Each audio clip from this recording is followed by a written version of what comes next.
राष्ट्रीय स्वयंसेवक संघातर्फे जनतेला कोरोनाविषयी जनजागरण करताना स्वयंसेवक नमस्ते सदा वत्सले मातृभूमे नमस्ते सदा वत्सले मातृभूमे त्वया हिन्दुभूमे सुखं वर्धितोऽहम् त्वया हिन्दुभूमे सुखं वर्धितोऽहम् महामङ्गले पुण्यभूमे त्वदर्थे महामङ्गले पुण्यभूमे त्वदर्थे पतत्वेशकायो नमस्ते नमस्ते पतत्वेशकायो नमस्ते नमस्ते प्रभो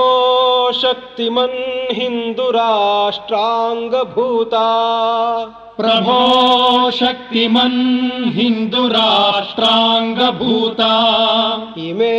सादरं त्वां नमामो वयम् इमे सादरं त्वां नमामो वयम् त्वदीयाय कार्याय बद्धा